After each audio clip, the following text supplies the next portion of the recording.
flex, flex. The livest one in the section. With the runner, boy, you nigga, no question. You would run a motherfucker high stepping. Hey, you never had a big enough weapon. Motherfucker never learned your lesson.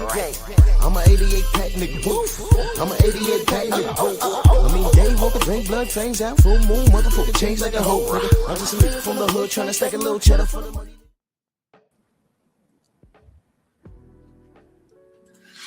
Yeah, buddy. Yeah, buddy. Lightweight. Lightweight, baby. It's time to bleed.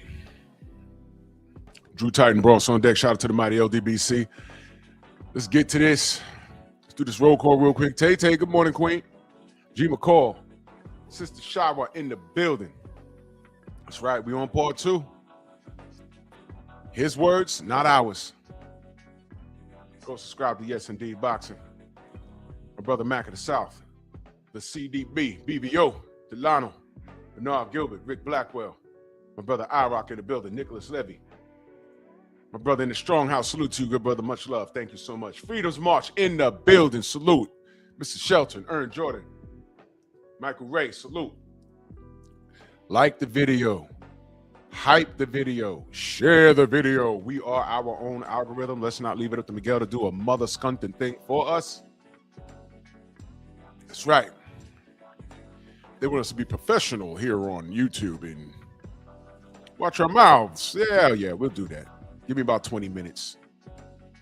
We're all adults. Terrific stuff. So, this is part 2.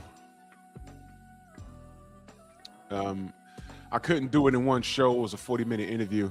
Chris Mannix, and he interviewed Mauricio SILLYMAN. And by way of his own words, let me be very clear, because this is, I'm gonna tell you where we left off at. We left off. Mauricio SILLYMAN tells you what the WBC's priorities are. The priorities are the promoters, the industry, the networks, and lastly, the fighters. And I need y'all, I wrote it down for y'all, keep that in mind. Keep that in mind. Cheeks, what's good, brother? Salute to you and the family. Keep that in mind. And if you keep that in mind, it will explain exactly why. It would explain exactly why they're in trouble. They're in trouble. Rod Neal, salute. Miss Van Houder, salute. Coach Hudson in the building, salute. Stormy in the building, salute. Ratchet, my brother, salute. Y'all heard me say this before. Don't tell me what your priorities are. Show me where you spend your money, and I'll tell you what they are. The WBC's priorities, in this order, this is how we said it. Romello, salute. Steve-O, salute. The promoters, the industry, the networks, the fighters. Now, what has Turkey Al-Sheikh taken away? He's taken away the first 3. George, what up, George?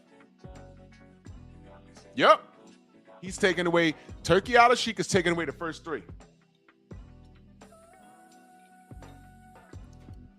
Because the old way of doing things just disappeared in the last 24 months. Think about what I just said. If you don't believe me,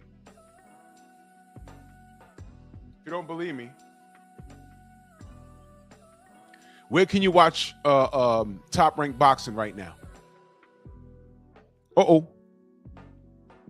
Where can you watch PBC Boxing? It was supposed to be Amazon. What happened?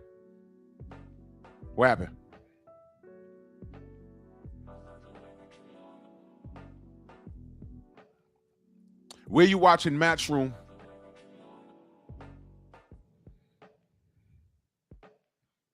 On DAZN, right? Queensberry, same thing. Who they in bed with? Riyadh season. Where does that lead the WBC?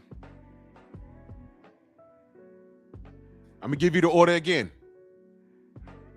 They said, the WBC says in this order. Now listen very carefully. The promoters, the industry, the networks, and lastly, the fighters. So if the promoters are powerless against Turki Al-Sheikh, the industry has changed, so they can't manipulate anything, right? They can't manipulate anything. There are no real networks because everything is going through DAZN, and DAZN has a working relationship with Riyadh season. And actually, under the banner of TKO, the fighters take priority. Do I have it wrong? George, do I have that wrong? Let me know. Anybody? Do I have that wrong? Any haters that are just de-watching me right now? Do I have it wrong? Sounds like TKO is the place to be. If you want to be a fighter and make money and beat your contemporaries and prove you're the best in the game, sounds like TKO is the place to be.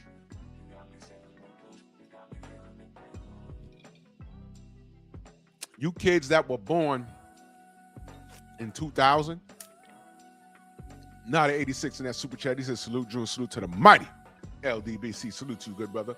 And George could tell you. He used to work. See that picture of him? That's him with Manny Stewart right there. That's really him. He's been around the big execs in HBO. He knows. You guys that were born in like 2000, you couldn't be watching boxing with a critical eye until maybe 2015. And still in 2015, you were a teenager. By 2020, you was a grown-ass man, and you'd still no minimum. You're already distracted by social media and everything. You know, you're coming up in an era where kids will tell you LeBron James is the GOAT. And we say Michael Jordan, and you say, oh, no, I seen him. No, you didn't. You saw highlight reels. You don't understand how devastating Michael Jordan was. That man changed the game. I don't want to change the topic, but I'm saying I'm not arguing with a 21-year-old about who the GOAT in basketball is.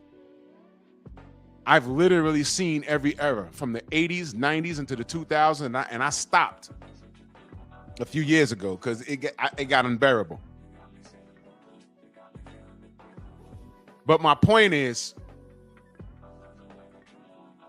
it fair to say you don't know what you don't know? Hey, Mr. Shelton, Kareem told the world that Michael Jordan is the GOAT. So, hey. I mean, hey. Listen, don't listen to me. Listen to him. Watch this. Do numbers always tell the tale? They making us think about LeBron being 41 and catching a triple-double. I just saw that on the gram this morning. Who cares?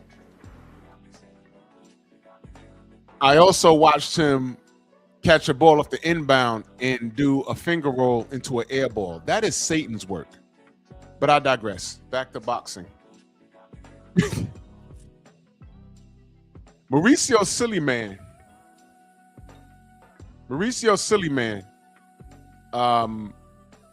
Oh, nah, Tay. I don't.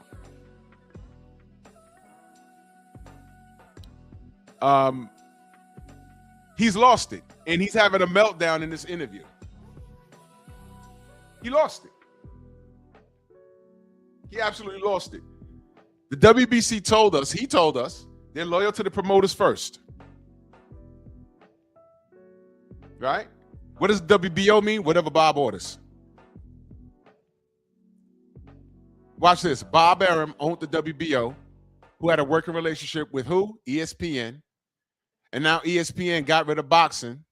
And our last vision of ESPN's boxing was Keyshawn Davis and his brothers jumping some kid in the back. That was the end of that. Right? Am I lying? Am I lying? No, that's what happened. That's what happened. Then what? The industry, right? The industry is next. That's number 2. The industry? Well, how's that working out? How's that working out? The industry, how's that working out? The industry done changed.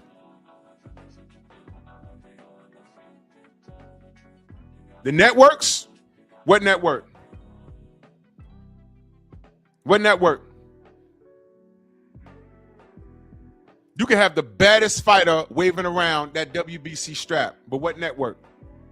And you see, he found out the hard way that Canelo, he didn't care about this in-house power, and y'all know what I'm talking about. He was about his bread, which is why when he said, you got to go fight Gennady Golovkin, he said, man, take this belt. I'll do what I want to do. Didn't he say that in writing? Didn't Canelo told Mauricio SILLYMAN, you don't tell me what to do. I do what I want to do when I want to do it. And he went around and made money and spun the block and came right back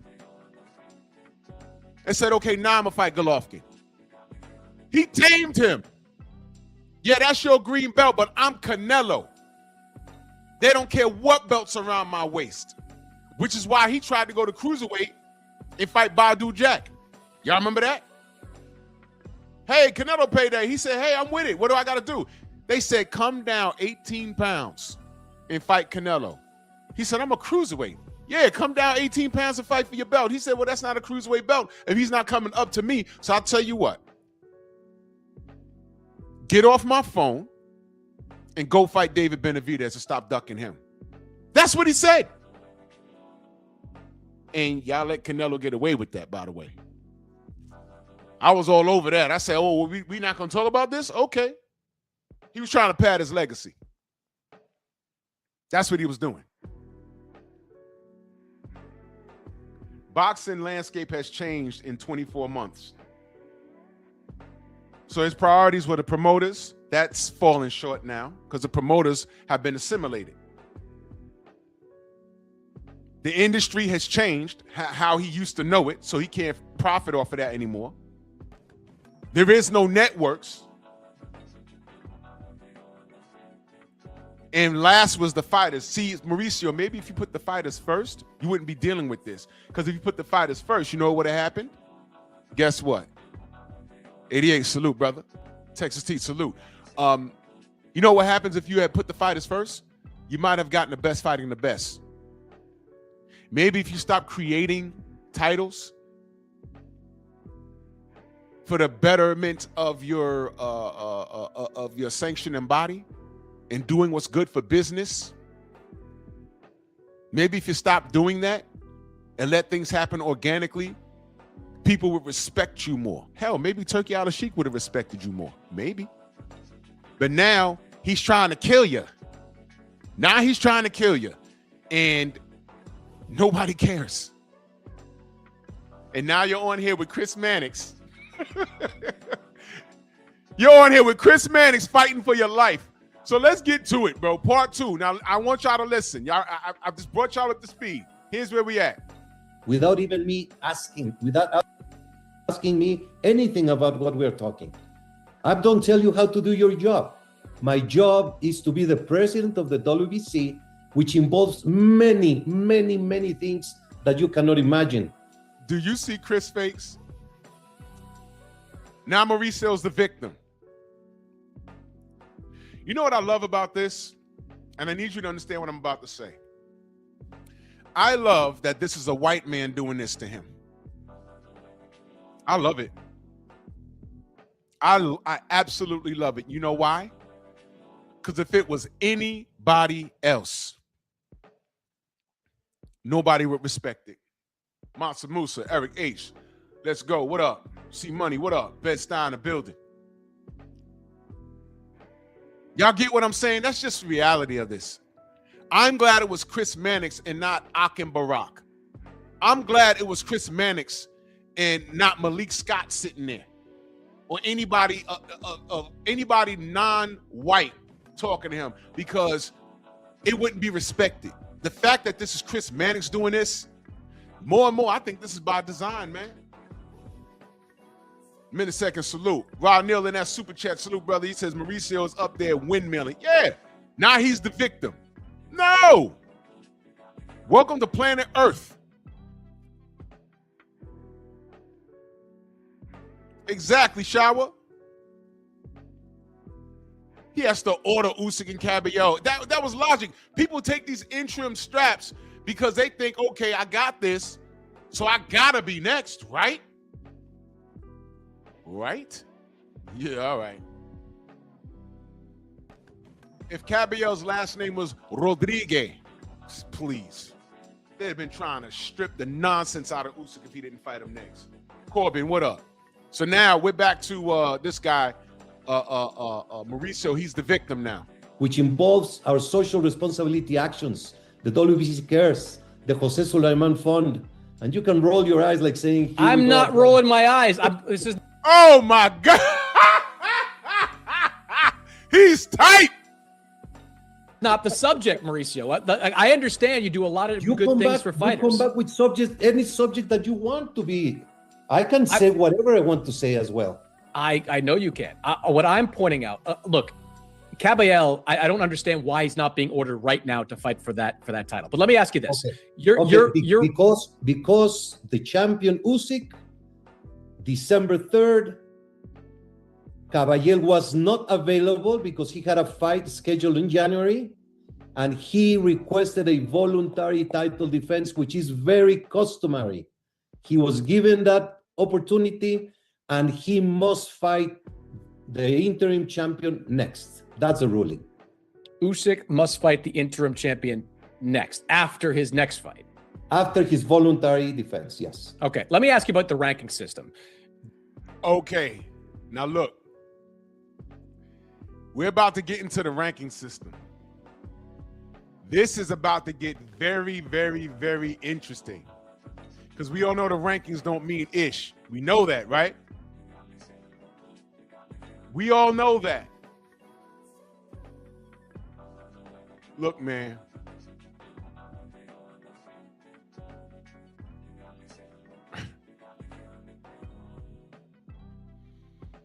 Oh. Young Abel, salute.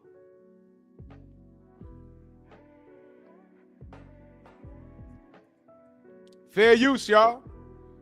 We're about to get into the rankings. And what's interesting is Mannix is giving them all of this smoke. And this smoke was there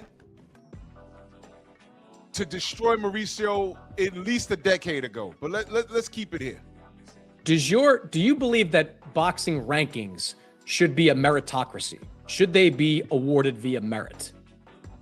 Absolutely, yes. You heard that? You heard that, right? You heard what he said, right?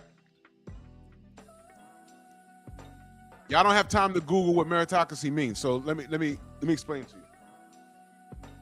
If you earn your spot, that's just it. That's what they're talking about. Now, you heard him say yes, right? You heard him say yes. Where do you think this is going? May I describe how we do the rankings in the Here we go. Here we go. WBC? We have a rankings committee composed of 36 people from around the world. 36 people from around the world.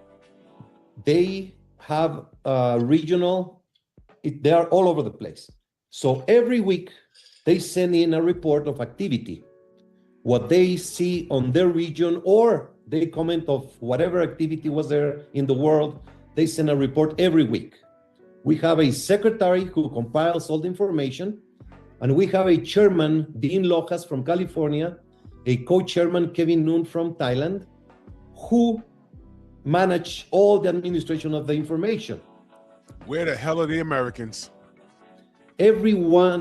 One time a month, on a Sunday, the last Sunday of the month, this committee has a Zoom that lasts 5-6 hours, where they go all the situation, divisions, information that happened during the month. They put out the draft, they do a revision, and then they send out the rankings of the WBC by month. We published on February 2nd, and it is our goal to publish the first day of the month starting this year, because in the past we were publishing on the 8th, on the 10th, or the 15th, and it was So now this year, they're publishing the first day of each month. Okay. There's a rankings criteria, which you can find also in the rules. Rankings criteria. Thank you, Eric H. This guy's FOS. That's an acronym, y'all.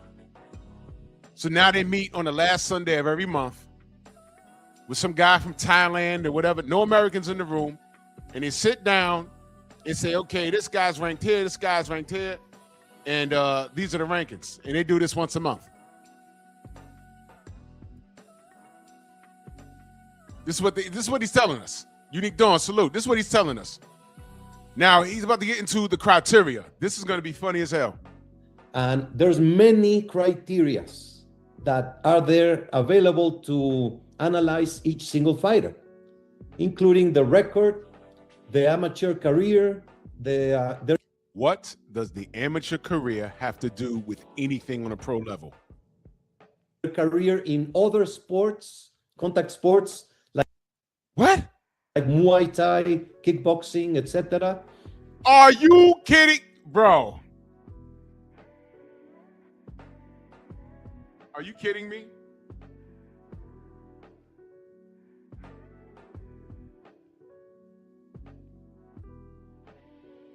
Are you kidding me? Just let them talk. So now there could be some dude, Fo Sung Pak, pops up in the WBC rankings and he's number 15. You're like, well, who is this dude? And we're having a conversation in our chats. Yo, who is Fo Sung Pak?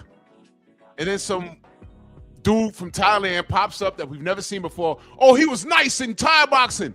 I don't care. He may be a world-class athlete in Thai boxing. Are we talking about Thai boxing or boxing? I don't care what he did over there. Respectfully, he might be nice with it, but I don't care.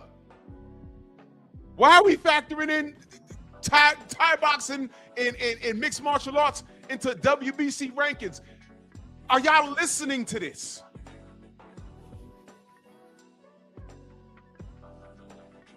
You hear it yourself. He just said we factor in other sports. He just said that. Yeah. You can't make this shit up, people. You cannot make this shit up. D. Scott, what up? You hearing it? You hearing it? Record, activity, level of opposition, and results, whether you fought at home or abroad. He's lying. They don't factor in any of that. They've been telling us that Monster Inouye is the truth. And I'm telling you, pound for pound, I just don't see it. He's knocking out a bunch of people at the booger weights. His toughest opponent was Nonito. Nonito is an old man as it pertains to boxing. Tried to cheat Nonito, right? He's in there getting knocked on his ass with left hooks. I mean, he's winning.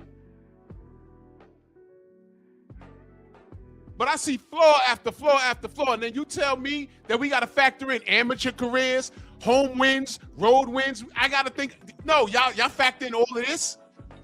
I'm telling you, this guy's lying. This guy's lying right to your face. And it's just a lot of combination of criteria to compose the analysis of each single fighter.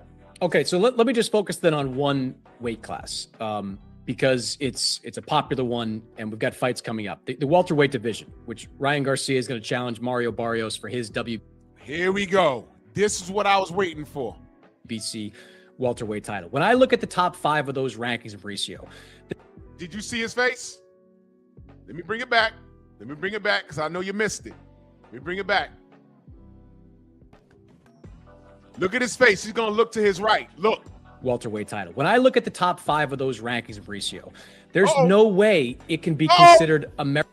Yeah, take that drink. Yeah. Now look, this is a fair question. This is a fair question.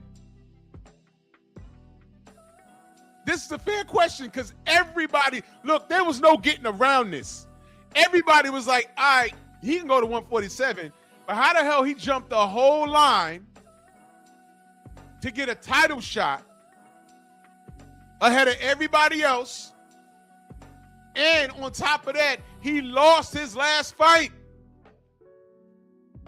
It wasn't even close.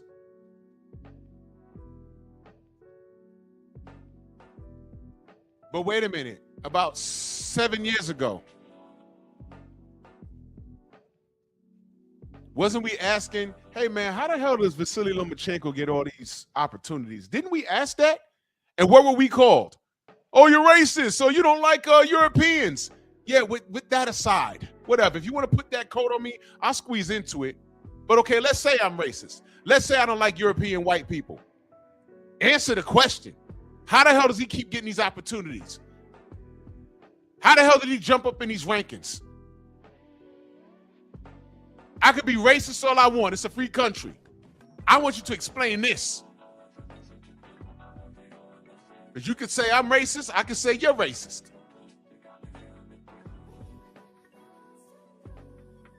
I big up Andre Ward all the time. I say, hey, man, that man won the Super Six. I don't want to hear anything. You know what I'm told? Oh, the Super Six was so long ago.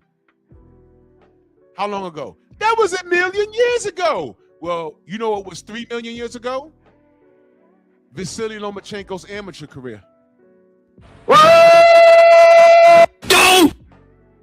Gennady Golovkin, Sergey Kovalev, 4, 5, 10 million years ago. And why is it that every time they promote these Europeans over here, what do they say? They have over 1,000 amateur wins.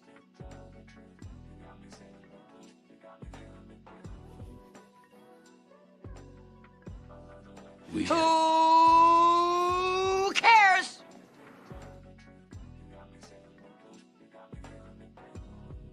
Y'all sure y'all want to have this conversation with me? So he's asking about Ryan Garcia and he needs some water. But he needs some milk, though. Meritocracy. You have Conor Benn, who has not fought at welterweight in nearly 4 years, who has never beaten a top welterweight, ranked at #1 over Suleiman Sissoko, an undefeated fighter who I That soul man that I was talking about. know is waiting for his opportunity to fight for a welterweight title. You've got Ryan Garcia, ranked in the top 5, has no wins at welterweight, has never won a major championship. You've got Manny Pacquiao in the top 5. Yes, Pacquiao looked better than expected against Mario Barrios, but he's still not a top 5 welterweight at this stage of his career. Behind these guys, you've got guys like Raul Curiel, you've got Jack Catterall, you've got Brian Norman, you've got Amantas Stanionis. You have got longtime welterweights with real welterweight resumes behind guys that don't have them. How do you, like you say I'm overly critical, and yes, I am. I'll give you that. I let her rip sometimes on these sanctioning bodies. But how do you look at that and say any of that is based on merit?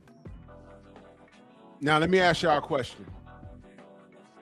We've been asking things like this for years, but what are we met with? We're racist, we're haters, y'all just black and complaining. You know what I always said? After you attack me racially and say that I'm just complaining and I don't like this and I don't like that, you know what I'm left with? After you go on your insecure rant? You said all that. Just answer the question. It's a fair question. Are you refusing to answer the question? In other words, I could be racist. That's my choice. I'm an American. I have freedom of choice, right? That's what these white people on the internet, every time you see them, oh yeah, nigger, nigger, nigger.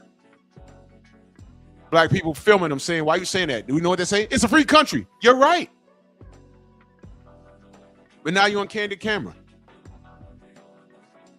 Boxing, please. Salute.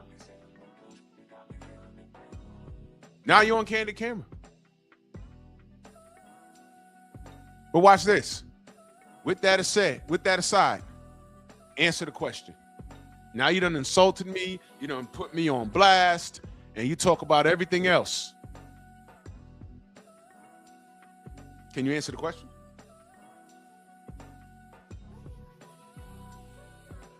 Can you?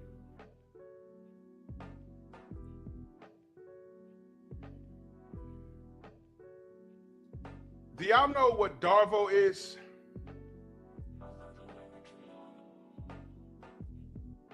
It's an acronym. Y'all know what it is?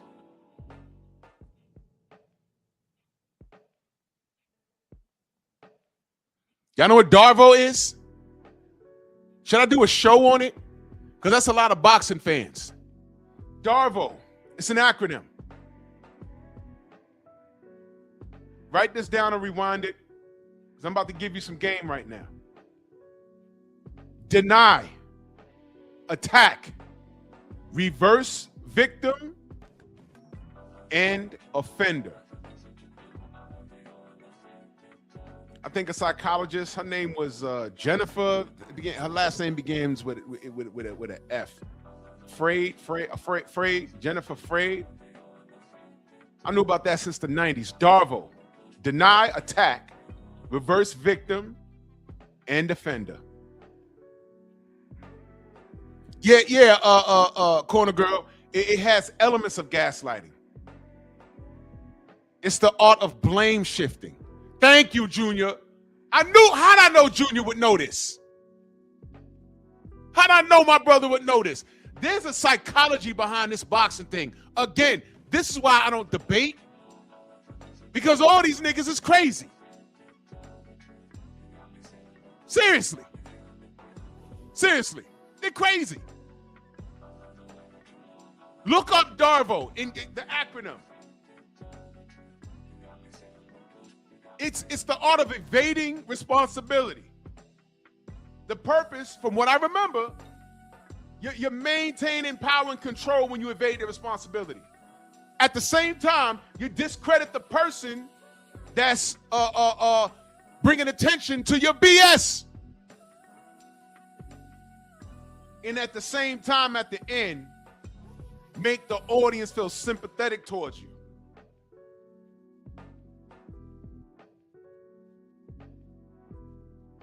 When in reality, you're the perpetrator.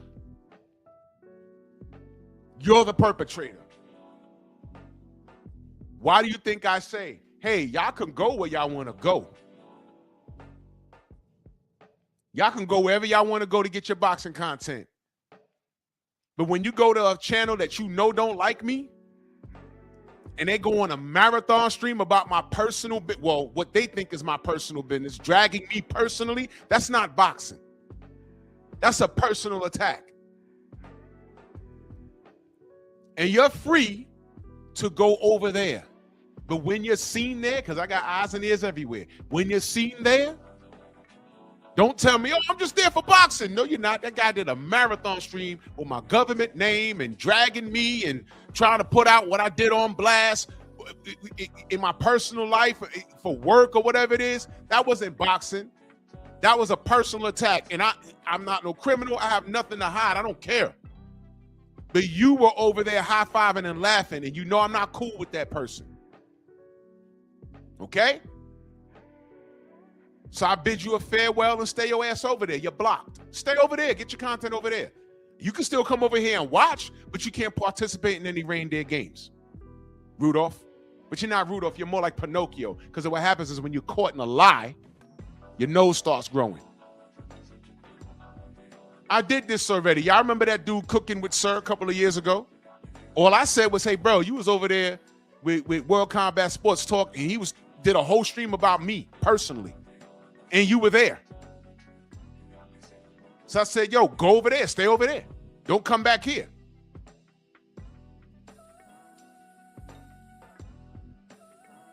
Dude came over here and starts talking about stripper booties. I'm like, wait, what? What? Right, goodbye. Goodbye. You're done. Get out of here. Weirdo. Look up Darvo. And then spin the block and check these YouTube channels. They all talk about us. All we doing is telling the truth. Why do you think I always say, stop me when I'm lying about this? K-Rod, salute. How many times you hear me say that? Stop me when I'm lying. I don't care what fight I'm talking about. I'll be like, stop me when I'm lying. Dank, what up? Yeah, Rod, you remember that? Yeah, I got low like a stripper booty. I'm like, well, okay, this conversation's over. What are you talking about, bro? They don't like us, but they always pop up in our chats. I saw this dusty, man, I ain't even, you know what? Let me get back on topic. Y'all already know what time it is. Stay away from me. How hard is that? How hard is that? Marathon streams about me.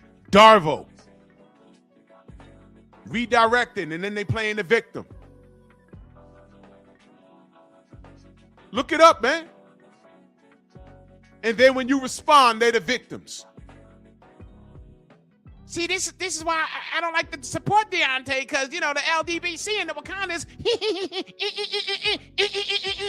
The nigga literally looks like the monkey that comes out the box and bangs the cymbals together. He literally looks like that. Literally. Literally. Yeah, I'm talking about Coach Malachi. Literally looks like that. I didn't do shit to that man. I don't know. Dude, that came out of nowhere. Like all of these dudes came out of nowhere. Came out of nowhere. I said, what is he talking about? What does that shirt say? LDBC killer. Who is this? What the fuck? Bro, I don't know none of these dudes.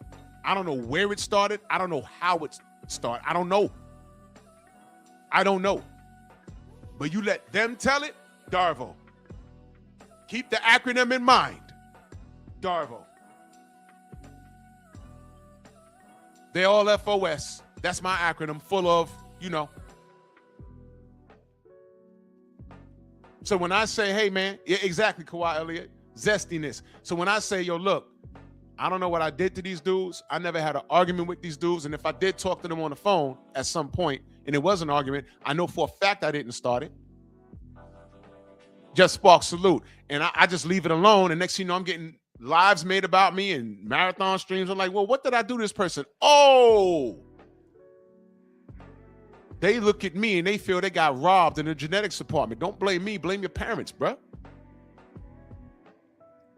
You stopped growing at 5'3", bro. I didn't do that to you. I didn't do that to you. I didn't. These dudes are medically challenged in the brain. And then when someone genuinely says, yo, look, man, I don't know what happened. What happened? They started lying all over the place. Oh, well, Drew did this and the LDBC did that. You know what we did? We formed and we talked boxing. That's it. And stop us when we're lying. That's all I ask you to do. Stop us when we lie. Oh, well, y'all got to pick wrong. So what? It's boxing. Fighters win, fighters lose. Fighters win, fighters lose. Everybody gets a pick wrong. And so what? You know what doesn't change? Our support. That doesn't change.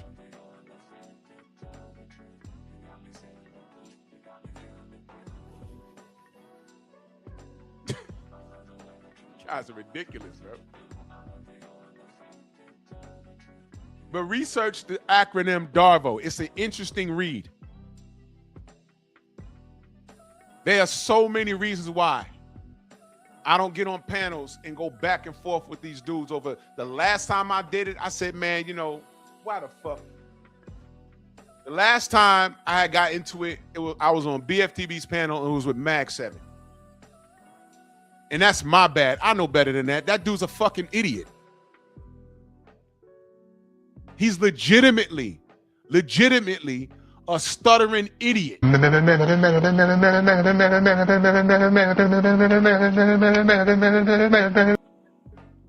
not kidding.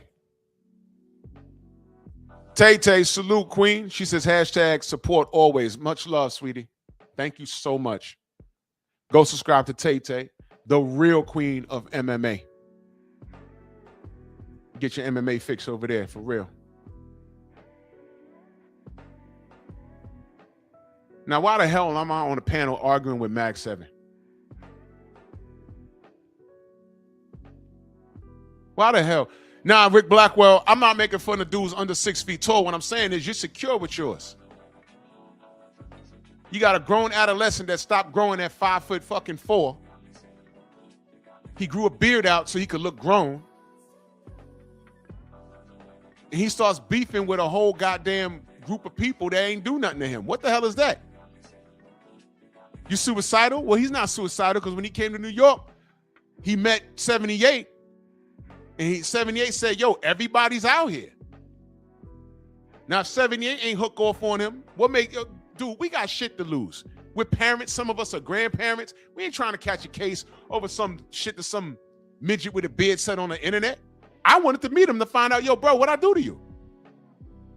That's my question. Yo, what I do to you? What happened? He ain't come to the weigh-in. He ain't come to the fight. That's the truth. That is the truth. I don't care what he said on his channel. Oh, yeah, Shelton, he originally wanted to join the LDBC. All 78 said was, yo, just hang around. That's all. Y'all know what a Freemason is?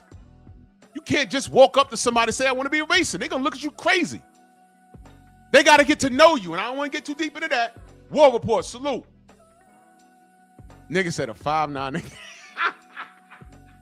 No, Malachi's legitimately 5'4". There's a picture of him with Bill. Bill is a straight 5'9". Malachi was like at least 3 inches shorter than Bill. I said, Jesus Christ, that's what it is. And when I heard of Malachi, dudes came to me and was like, yo, who's this dude calling you a midget? I said, I don't know. And they sent me a clip. Yeah, Drew the midget. Drew the midget. I'm like, I hope dude is 6'5". And then Cat started telling me, sending me pictures of him. I said, now why is this little nigga calling me a midget? You see, he's crazy. And when I call these dudes crazy, insecure, and homosexual, I'm telling you it comes from there. I'm telling you. Salute, fella. It comes from somewhere. I'm not just flinging it around. I'm like, yo, these dudes be gay as hell. Why every time someone talk about me, they talk about steroids?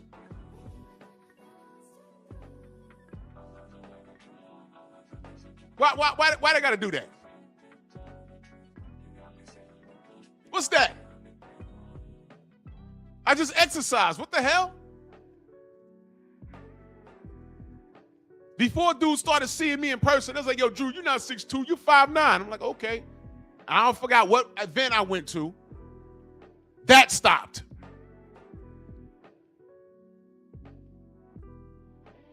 Then, now what? What else you want to try and drag me about? Oh, we know what you used to do for a living. What, work? Work? What are we talking about here? And here's the kicker. The only people doing this to me look like me. Hence why there's a Monkey Tuesday, because I dedicate that day as an FU to the knuckle draggers. Because I love my black people, but I hate you hard ERs. Especially since y'all give Ryan Garcia a pass. Now let me get back to boxing. He's about to explain why Ryan Garcia jumped the line. It has absolute justification. Huh? Wait a minute. Wait a goddamn minute. What was that word he said? Look at that and say any of that is based on merit. It has absolute justification. I don't ever want to hear anybody talk about Deontay Wilder's speech ever again. Y'all can't even spell what the hell he just said. Y'all can screen record this. It has absolute justification.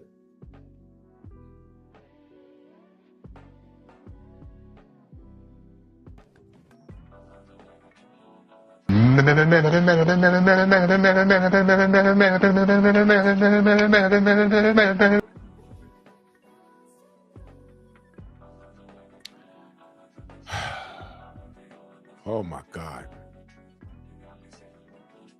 Merit. It has absolute justification.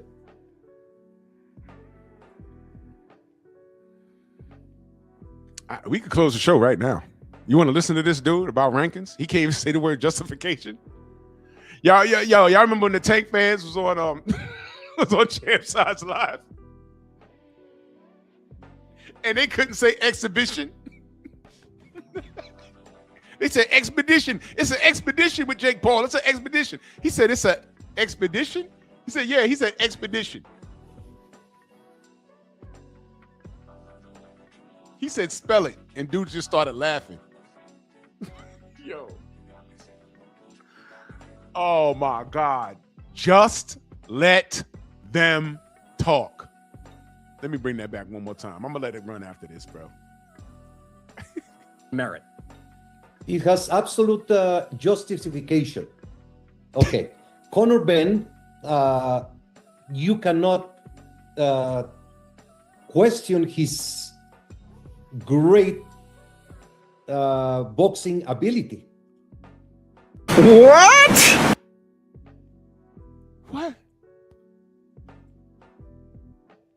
Hey, Rolly, you agree with what he said? The fuck you talking about? Mauricio, the fuck you talking about? Did you hear this?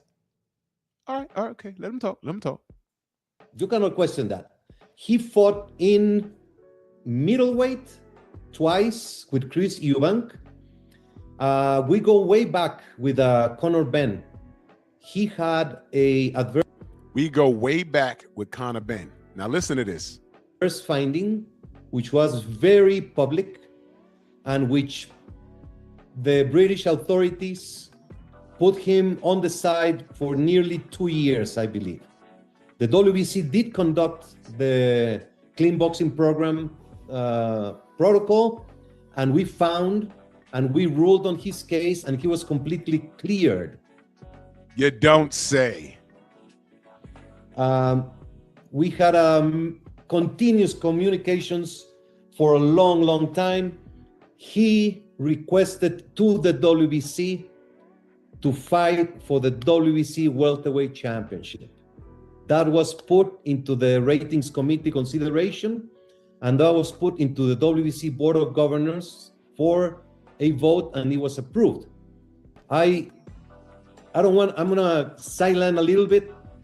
I am the president of the WBC, but I am not the single person in the WBC. We have a board, 36 members from all over the world. Those same members that helped invent the franchise status. Hey,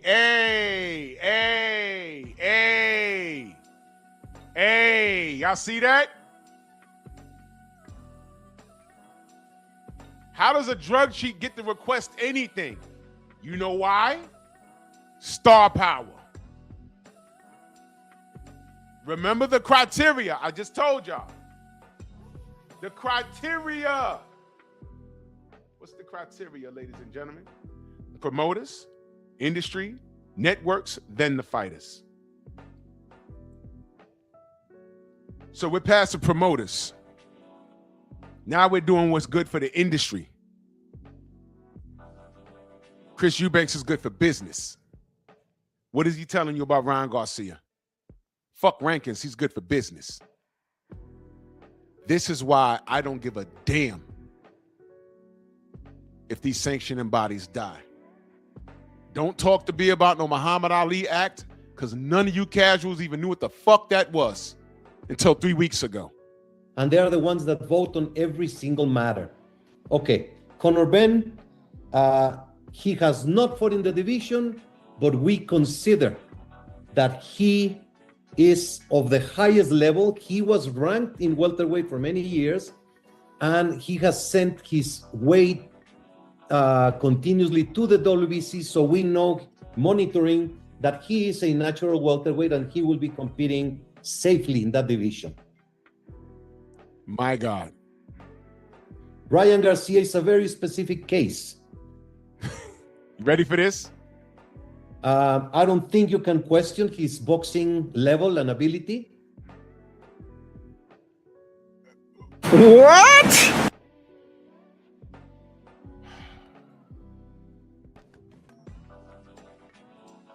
Are y'all hearing this? Y'all hearing this? Let him talk. He has been very close to the WBC for many years. He was When he at the presser with Barrios, did he not say I love the WBC and brought out those dusty old porn bags? Why do you think he said that? silver champion. He won the interim champion during the pandemic, and Those aren't real belts. then he suffered from mental health breakdown. Mental health breakdown. Let him talk. He requested the WBC 1 year. So he vacated his title. When he was He never had a title, y'all. He never had a title, y'all. He never had a title. Meanwhile, the silver champion and all this stuff, you know he's collecting fees on those, right? Okay.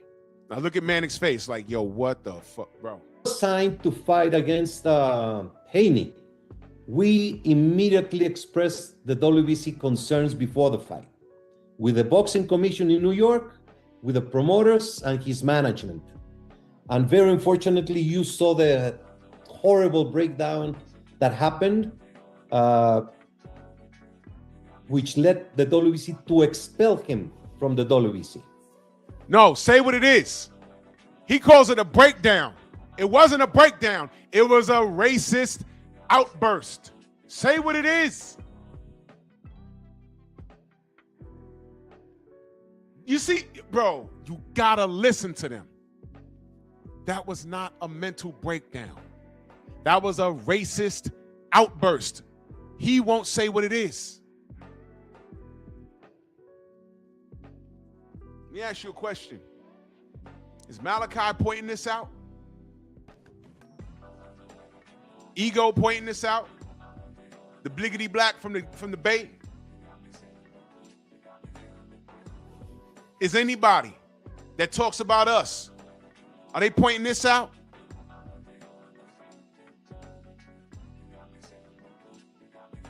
It was a racist outburst. He just called it a mental breakdown. We got to do something. Well, you know what? Let's just suspend him.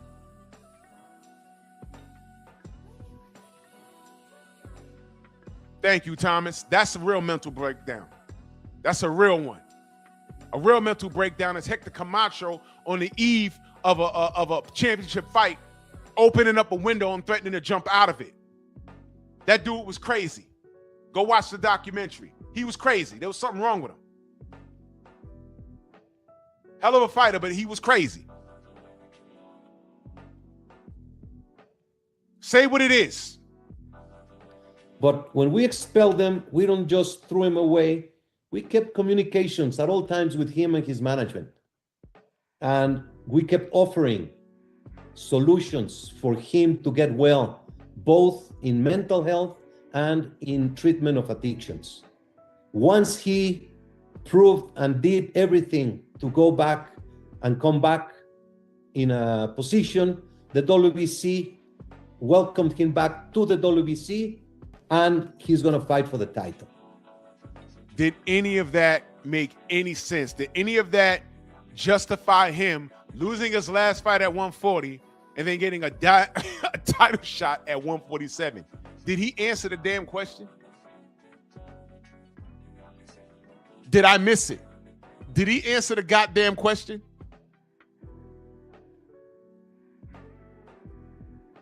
Oh my gosh.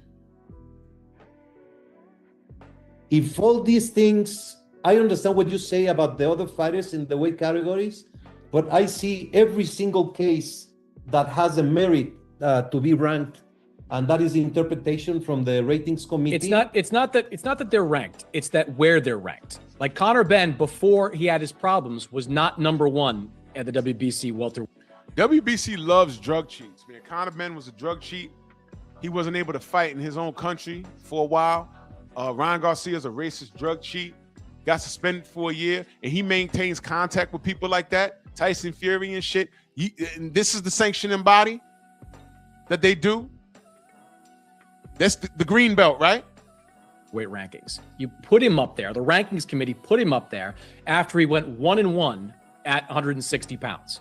He comes back down and you put him there. You put him over Sissoko, who has fought a few times at welterweight and done whatever the WBC has asked Do you think Chisoko and Ben? Do you think Chisoko clearly beats Ben, or you? Oh, now he's talking like a fan. Now he's talking like a fan. So you put Ben above Sissoko because you think Ben beats him. Now he sounds like all of these idiots that come in our chat.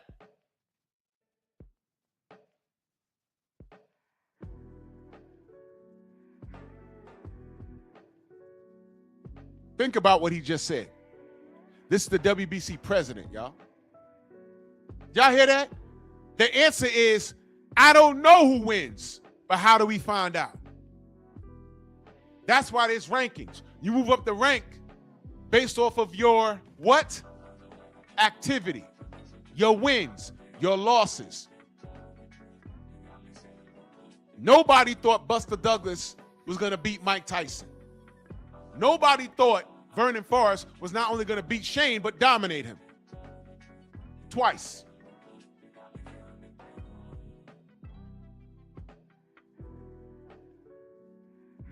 It's boxing.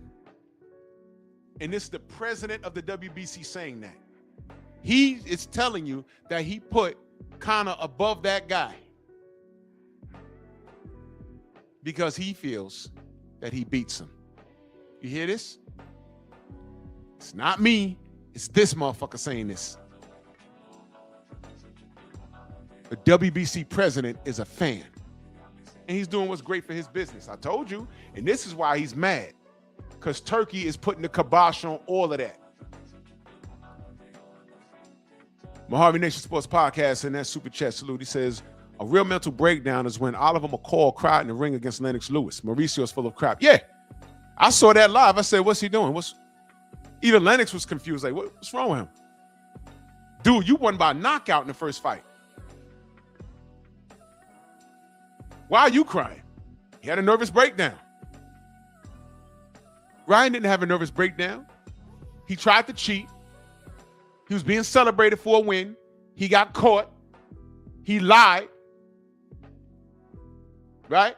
Yeah, I remember he took canisters and sent them to the third-party drug testing, and they said, "Oh, we found Ostarine," and Showbiz, the grown adolescent, was like, "See, ha! Told you."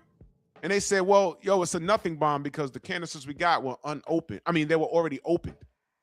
Which means this dumbass he lied and put the Ostarine in it. Duh. And what did Showbiz say about that?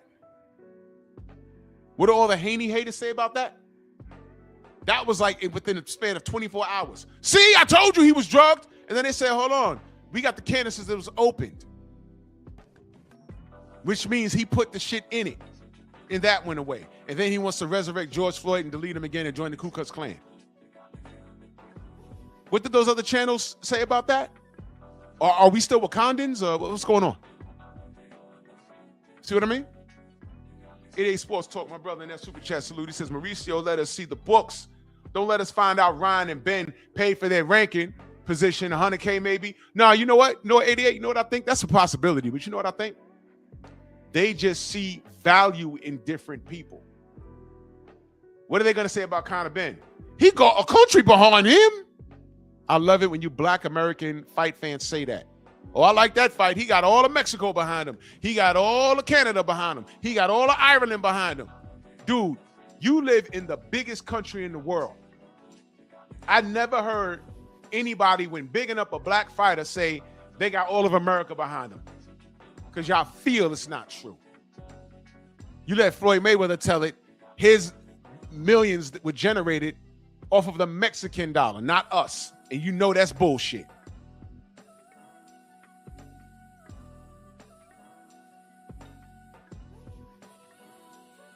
That's all right, Kawhi Elliott. That's why I slow it down. That's why I slow it down. Let's get back to it. Listen to this clown. So he's asking, do you think, oh my God. Let me bring it back so you can hear it. Mannix asks a real good question. Let's see what he says. Watch this. Times at welterweight and done whatever the WBC has asked Do you think, to get do you that. think Chisoko and Ben? Do you think Chisoko clearly beats Ben, or you have doubts? I don't know how that goes. I don't know how that fight goes. I think Sissoko is a very good boxer and undefeated for a reason. Then you are proving that Ben could beat Chisoko, so you have doubts. But this is my point. I think Oh my God, this is the president saying shit like that. If this interview isn't the most revealing pipe bomb like ever. I asked you at the top, should it be a meritocracy? And meritocracy, of course, is they earn it. They've earned it by fighting many, many times in that weight class or being an undisputed champion and moving up. Conor Ben earned it by fighting a much bigger Eubank. Oh my God. Fuck the rankings. You've worked from number 20, and just when you get to number 3, here come 2 motherfuckers that haven't done anything in that division, and you've been fighting and getting cut and spending time away from your family. You ain't even cracked $1 million. Baby needs the tuition paid, the car note, you got to pay the mortgage, and you're busting your ass. And just when you say, oh God, I'm at rank number 3, I can get a shot. This motherfucker flies in Conor Ben with the blonde hair and puts this racist drug cheat Ryan Garcia ahead of you. It's like, what the fuck are you doing this for? And by beating him in the last fight, he kept all this time telling the WBC he wants to fight in welterweight. But what's the criteria, the priorities of the WBC? The promoters, the industry, the networks, and then the fighters. He's having these opportunities to make these 2 big fights for him. So we supported him. And about Pacquiao, I don't know what your reaction was last year when the WBC accepted Pacquiao to challenge Barrios. I don't know your specific. I know I took a lot of heat, huge from many people. But at the end of that fight, I was very proud of the WBC's decision. He drew with the champion of the WBC. So for you to question Pacquiao in the top 5, but he's been look, the ends don't justify the means here. Like you can't say because he was competitive. Mauricio can't keep still, can he? That justifies the decision to put him in the top 5. At the time, he had been out of the ring. He'd been out of the ring. Mauricio, he'd been out of the ring for 4 years. My fundamental question about this. Sugar Ray Leonard was out of the ring 4 years, and the WBC allowed him to fight. So what? That was wrong. Hagler, and he beat Hagler. Look, again, I'm not necessarily... Pacquiao might be a separate story because I don't think he should be ranked after 4 years off. I'm not disagreeing with putting Ryan Garcia in the rankings, even though he is 0-1 at welterweight, or putting Conor Ben in the rankings. It's putting these guys in the top 5. So if I'm someone like Sissoko or I'm someone like Raul Curio, how do I think I'm ever going to get a shot? Like, if I'm not as popular as these guys, how are they supposed to believe they're ever going to get these kind of opportunities? Why don't we do one thing?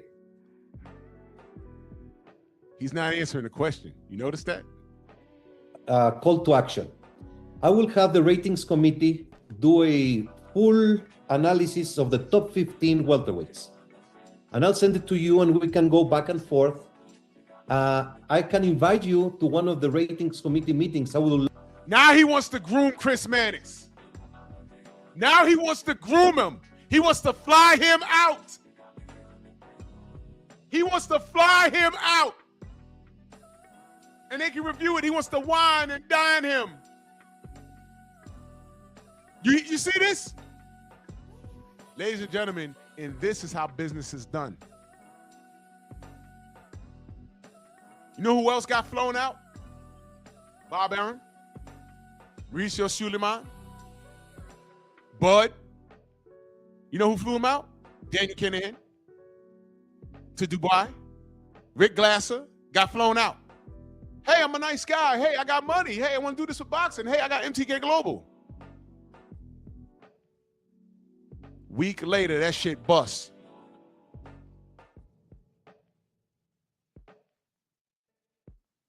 Stop me when I'm lying. Stop me when I'm lying. Now he wants to fly Mannix out.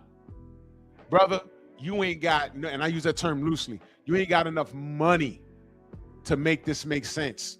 Chris Mannix is already with DAZN. He's getting paid. DAZN has a working relationship with the bank. The bank is Turkey Al-Sheikh. Mauricio, you ain't got nothing coming. This doesn't make any sense. The old way of you doing business doesn't make sense. You're done. It was a fly him out now. Love that.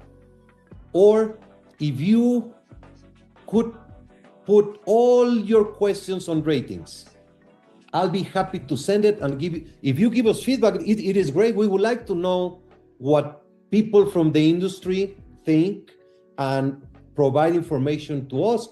We make mistakes. Of course, we make mistakes. They are not in bad faith. We may be wrong, or we may not have the best ranking on any given division or any given case. Let's look at them, and more than happy to address them. All right, last question for you. Zuffa Boxing wants to destroy you. Holy shit.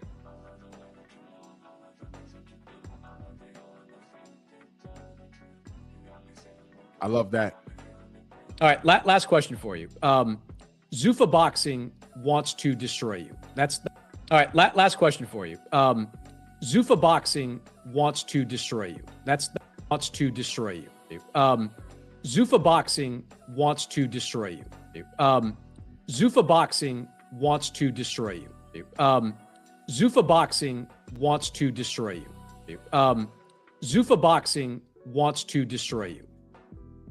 Look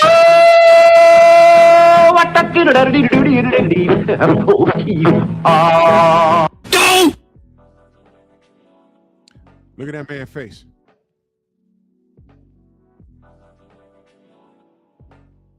Look at his face.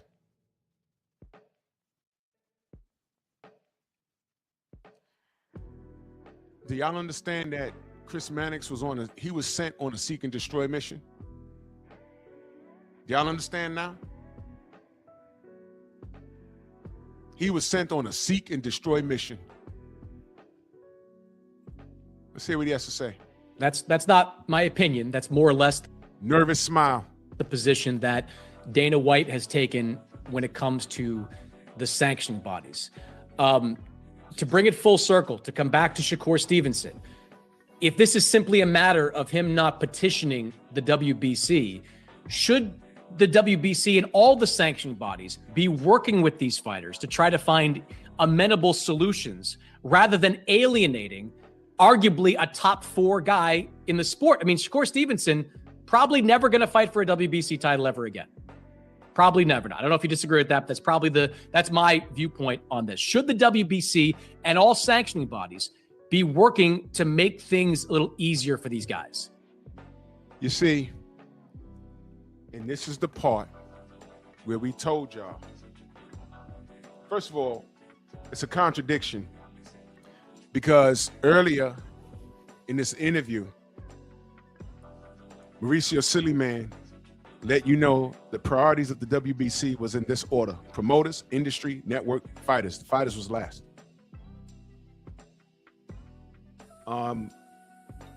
We told y'all boxing has become a victim of its own circumstance.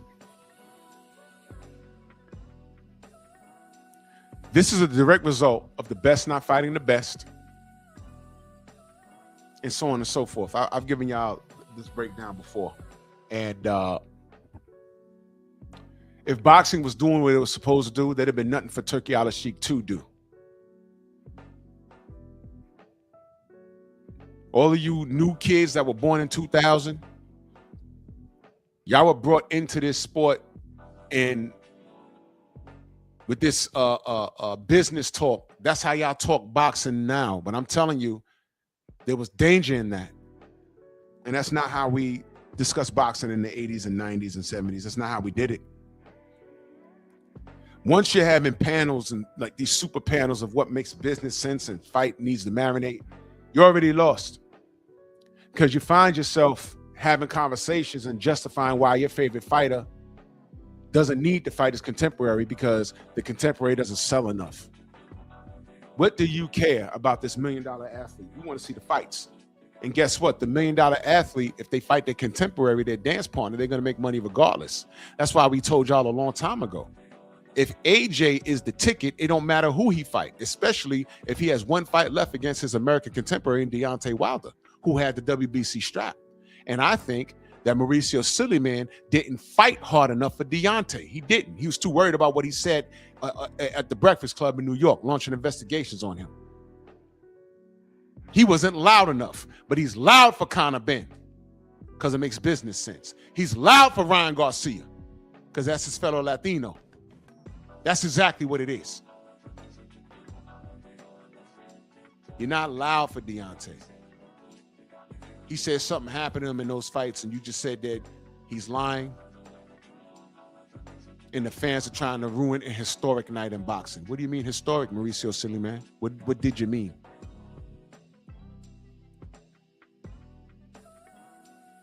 Press, they ain't been telling me shit because Floyd is the root of all of this shit. And Tank only regurgitated what Floyd said. What's Tank doing now? This shit is his fault. This shit is Floyd's fault. He ain't been telling me shit. I'm older than Floyd. I'm definitely older than Tank. And he's dumb. That's dumb and dumber. That's the blind leading the motherfucking blind. What are you talking about? What I'm saying is the sanctioning bodies devalued their own product and by putting stock in guys like Floyd. Got y'all talking about seat sales and everything else.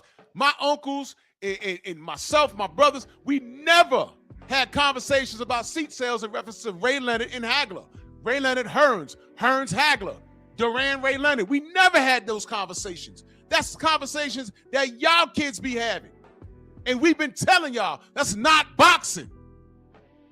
Y'all made it that, and look where it got you. Turkey Al-Sheikh came through with a real bag, and he wants your favorite fighter to test his mettle against his contemporaries, and there's nowhere to go.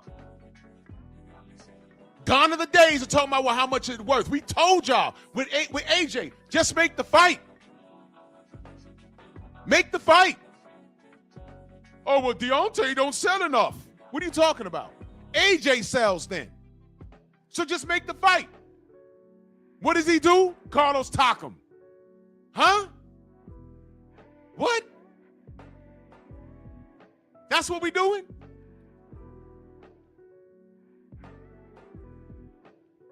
You guys are so silly. You don't know when you're being pimped. You guys literally worked at the fast food restaurant and been taking money out the register for 3 years.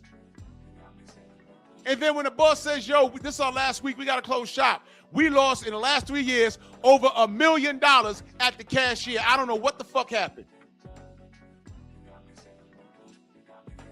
Press says boxing is a business. Fights have to make money. Well, how's that working out now?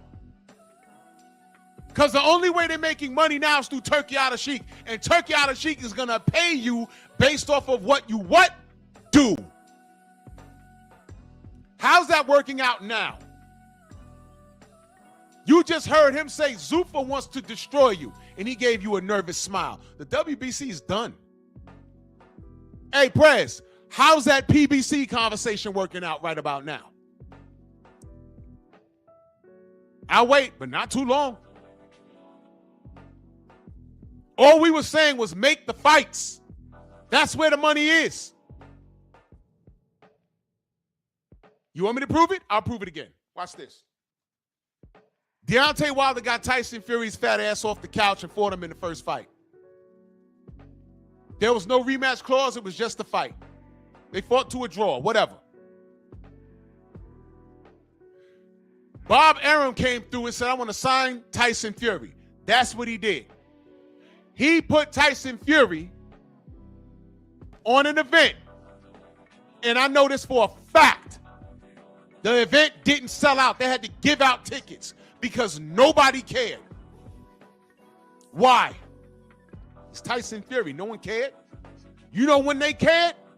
when he had a proper dance partner. He did not sell the 2 times he fought. He sold when he fought who? Deontay Wilder in the second fight. Prez, you didn't answer my question. You didn't answer my question. I asked you, how do you feel about the PBC right now? You told me that they run in boxing. History is telling me right now, they don't run anything. In fact, they ran out of time. You missed my last show, didn't you? I rooted for Al Heyman. I protected him from racism. But the jig is up. Watch this, watch this. Have y'all ever supported somebody and then found out that they were full of shit? Don't you look at yourself like, oh my God, how I didn't see this?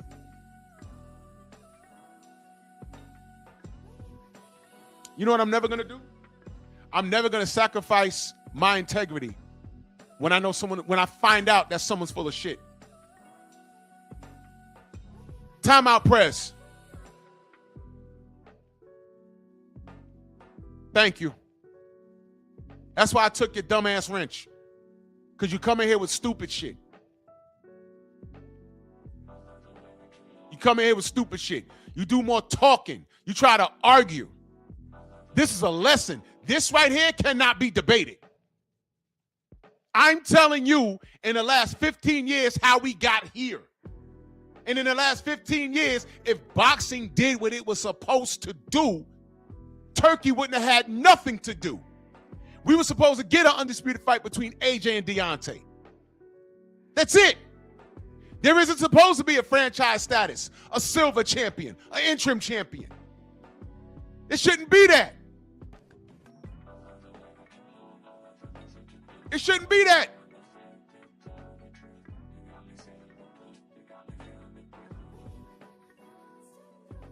Look at this dumb shit.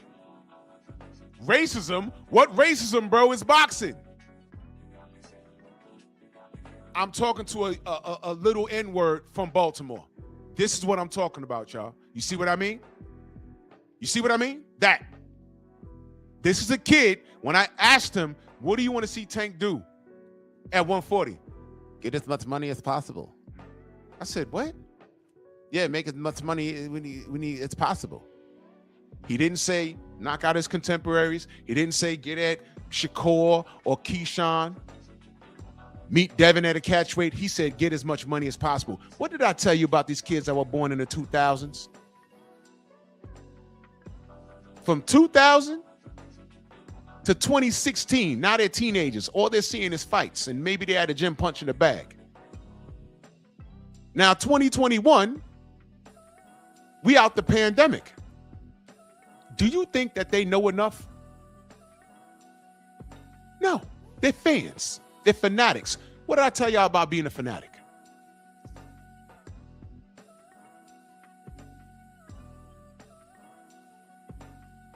Ain't no racism in boxing, right? That's what he's saying. But can't explain how the hell Ryan Garcia jumped the line to get a title shot. And this is what happens when you show up to class late, Press. You see what I mean? You see, I keep people around so y'all can see it yourself. I can't make this up. Now you see. If Prez was in the boxing industry, by the time they're done with him, he'd be living at his mama house again and have a negative balance in his goddamn bank account and be swearing that there's no racism in the sport. Try telling Larry Holmes ain't no racism in boxing. Try telling Muhammad Ali, God rest the dead, there was no racism. Tell that to Joe Frazier. Oh, but what are you talking about? There's millionaires in boxing. What does that mean? Black Murderers Row. Barack Obama was in the White House. That was the most racism we dealt with in our face from the 8 years he was in the goddamn White House. What are we talking about? What are you talking about? Racism is right here. It's alive. It's well. It might be more covert, but Trump got these motherfuckers online calling us niggas out loud. What are you talking about? There's racism in the world. There's racism in boxing. Why do you think Turkey Al-Sheikh has to say boxing's in a better place when there's a black heavyweight champion? Why do you think he said that out loud? Why do you think he said that? He's telling us he knows what was done to him. He knows.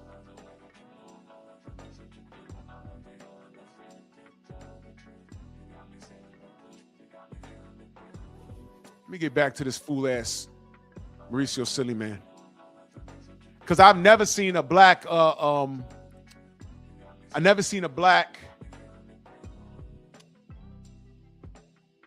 franchise champion. Never seen that. Never seen that.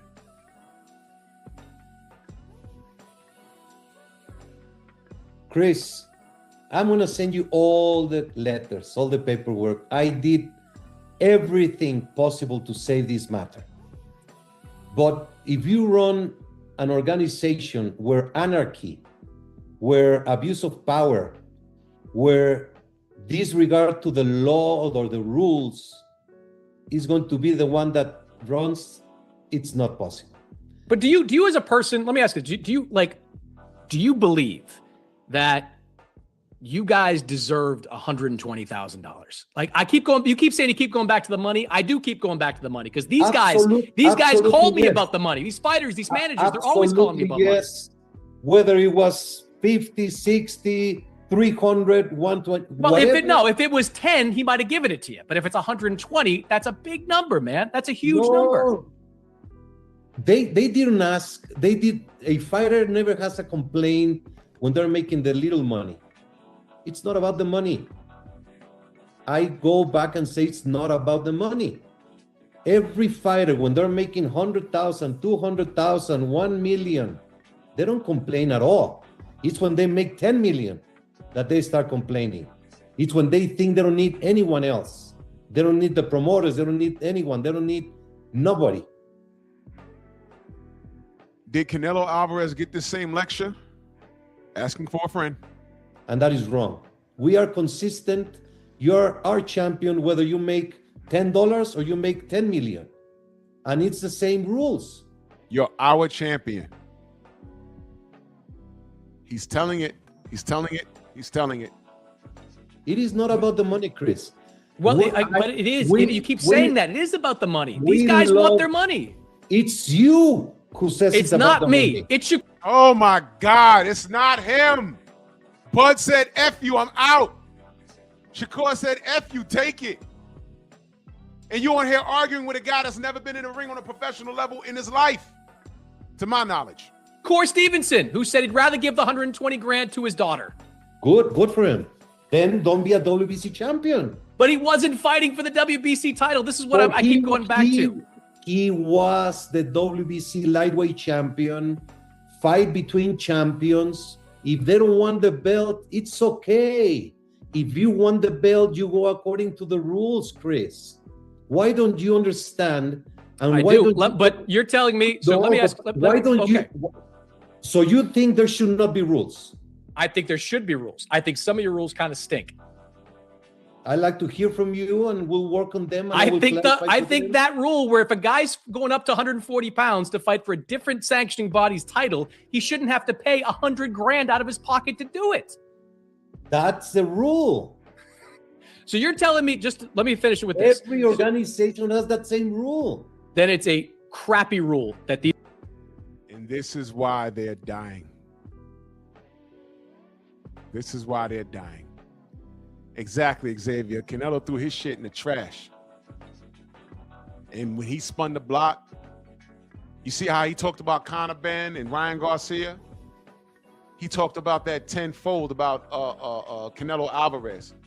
And when it came time for Canelo to fight Jamal Charlo, that's when we learned what a franchise status was. And he dumped the real belt, and Canelo went ahead and did whatever he wanted to do. They do what's great for business. He just told you that. That's how Ryan Garcia is getting the title shot. That's why he allowed Conor Benn to leapfrog based off of something that they did totally unrelated. So here's my question. If these guys are getting ranked and praised for shit that's unrelated, why are you penalizing somebody that jumps up to another division, gets a belt, right? Gets a belt. and you're punishing him with a goddamn fee that had nothing to do with your sanctioning body. How the fuck does that work? And that's the rule that stinks. You see what I mean? Let's get back to it. You praise guys for doing shit unrelated to boxing. And by the way, those are 2 drug cheats. One of them is a racist. But you punish Shakur for going up in weight, doing something great. And it, by the way, it had nothing to do with you. Remember what I said yesterday? You work 2 jobs. Your second job is part-time. You come to work, your boss at your main gig says, yo, you got to give me 3% of that check. For what? Because you took your ass over there when you left here. Well, I'm back here today on time. That job's not interfering with what I'm doing here. Why the fuck I got to give you 3% of what I'm doing over there? That's in the rules. What? Yeah, all right. These guys are getting taken advantage of for that money. If he's, I was actually, to be fair, Mauricio, I was on your side. I was on your side. Being the champion, moving up in weight, and being a champion gives a element of positive and value. I think Shakur Stevenson was number 1 at 135. Teofimo Lopez was number 1 at 140. That's all that mattered. I don't think anybody gave a damn about. That's all that matters for you. It's all that matters to the 21,000 fans in the building and everybody watching on TV. You know that. You are a smart man, Mauricio. You know this. Why did Shakur Stevenson, why did Teofimo Lopez became so famous? Because they were champions of the WBC, WBO, WBA, IBF. And they... Shut the fuck up. Lost with real B-more in the building. Shut up. This guy just lied. He's saying that they became famous because they were WBC champions. Let me ask y'all a question.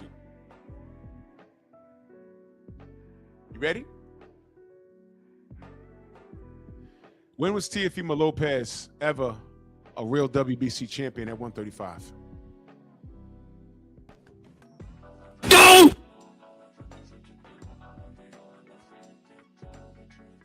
You heard what I just asked you? Didn't I tell you this guy's a liar? I'm gonna ask the question again. When was Teofimo Lopez ever a WBC champion at 135?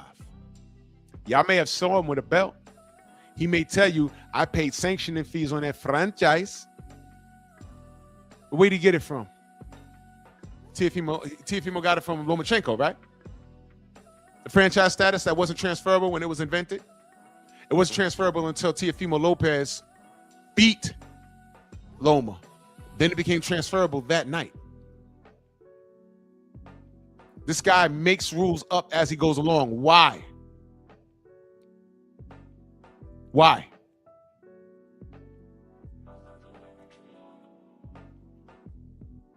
I'll tell you why. He does what's good for business. He told you why in this whole interview.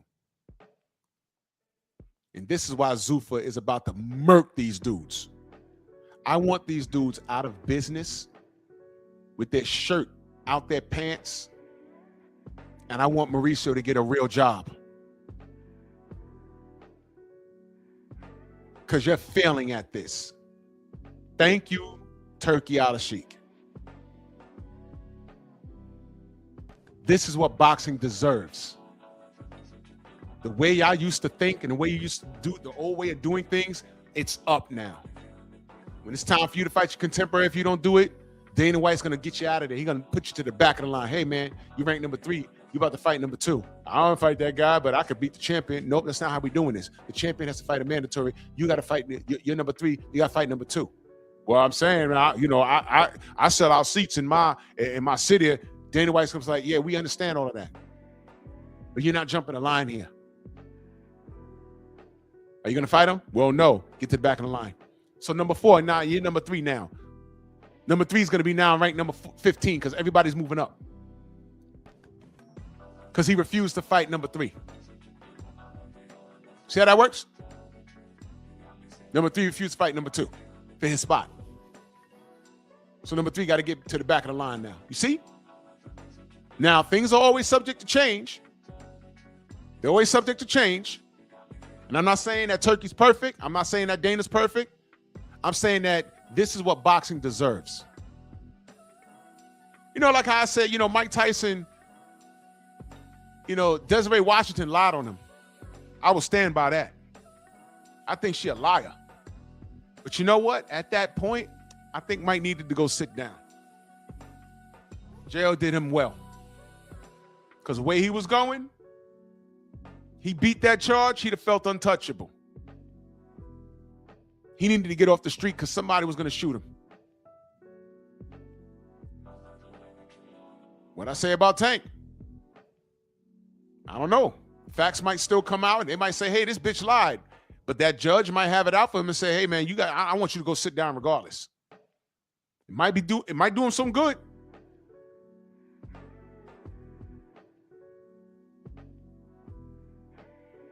Yeah, Lord Sweat, we need change. Because I didn't like the landscape of boxing as it was. People ducking fights, talking for the stupidest reasons. Oh, this guy don't make enough money, and I'm the A side, the B side. Yo, with Turkey, there's no A side, B side. He'll go to you and say, yo, here's your contemporary. All right, how much you want? I got that. How much you want? I got that. Now y'all fight. So when Turkey went to Tank and said, 50 mil, come to Saudi, punch Devin in the face, he asked for 2 Ferraris. Duck.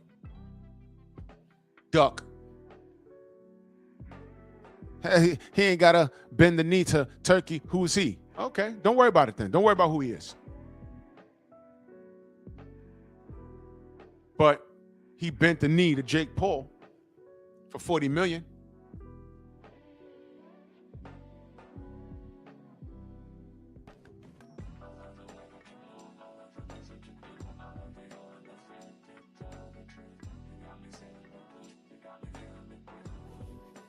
Yo, Xavier, it says the video's unavailable. But yeah, I'm gonna need you to translate that for me later. Let me get back to this clown, Mauricio SILLYMAN. Paid you for that. When they won the WBC title and defended it, they paid you, which they should. I was actually on your side on the Terrence Crawford stuff. I was, I don't know about the number, the 300 grand. I'm not going to weigh in on that. But I think at the time, Terrence Crawford wanted to have his cake and needed to. He wanted to be undisputed, but he didn't want to pay what you were asking for. He should have just said, no, I'm not going to pay for it and become unified. Shakur, my friend. But he was fighting for the 168-pound title. Shakur Stevenson was not fighting. The rule says and has said for decades, and it has applied. You know what? Here's what I'm going to say. If that rule is in writing and it's etched in stone and you signed up for it, then you're subject to the rules because it's in black and white. What Mannix is saying is that rule is fucking horrible, and I agree. And this is what I'm saying. These guys have been conditioned because they normalized that shit. Has anyone, before they signed with the WBC, to carry their hardware, has anyone said, hey, man, this 3% shit, you mean to tell me if I go up in weight and I fight for an IBF or a WBO, you're still going to charge me for doing work somewhere else? Nah, scratch that out. You could charge me for every title defense at my weight division, when I'm fighting for your belt. You could charge me if I go up in weight to fight the other WBC champion. That makes sense. But you're going to charge me if I go fight for a WBO? And it's not a unification in the same division. I go up a division and fight for a WBO. It has nothing to do with you. I still got to pay you? Now, to Maurice's defense, it's in black and white. Hey, family, read the goddamn paperwork.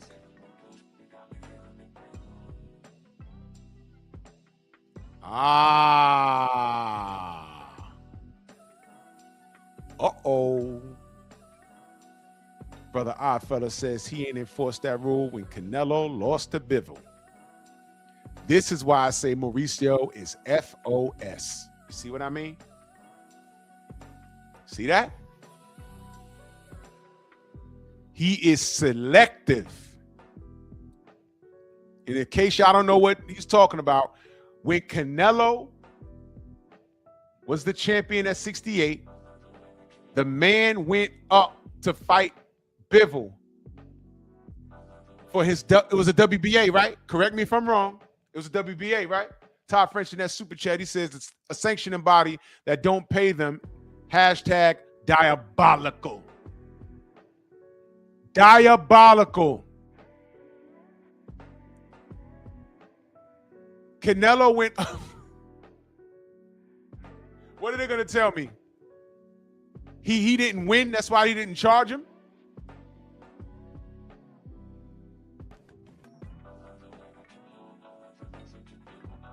Now let me read this. Bellaface says, how did Bud try to have his cake and eat it too? Bud paid the other sanctioning bodies 3% an amount that you speculated. You see that last word? Remember we zoned in on that yesterday, that word?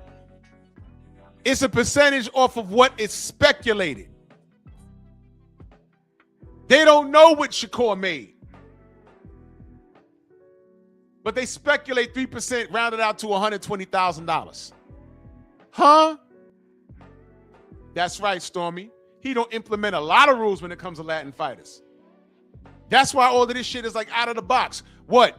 I bet you he'll say, oh, well, Canelo, he went up, but he did not win. No, he went up and he put in the work. And guess what? Did he go up and fight for free? No, he had a purse. Why didn't you say, hey, I want to know, did Canelo pay him? When you went to fight Bivol, was the condition, oh, I won? No. You know why? I bet you those same rules don't apply to Canelo because he got people in there saying, yo, this shit right here, Canelo needs to be moving like a franchise status with or without that franchise belt. So if he is holding your belt and wants to go up to 75 and fight for a WBO, so what? You're not charging him. That's what they'll tell you the condition was if he won. No, Shakur could have went up there and Teofimo knock him out. Mauricio would have still charged him. Why? Because you could be fighting for my belt in my division. Instead, you take your ass somewhere else and put yourself at risk. You could go in there and have your career ended. But I had you, there was work for you to do here. You worked for me. So I got to charge you for scaring me. You could have gotten hurt. Pay your daddy $120K. Fuck out of here. Throw that shit in the trash. To everyone, and they have respected it. Shakur Stevenson made a title defense and he didn't make weight. So Canelo Alvarez in 2019, you're telling me Canelo Alvarez, when he moved up to fight Sergey Kovalev with a 175-pound title, he paid you a six-figure sanctioning fee. What do you think he's going to say? I believe so. I will have to check. Oh my God, he don't know? He don't know? That's a no. That is a no. Our fella said Bivol. He jumped straight to Kovalev. I wasn't even thinking about that.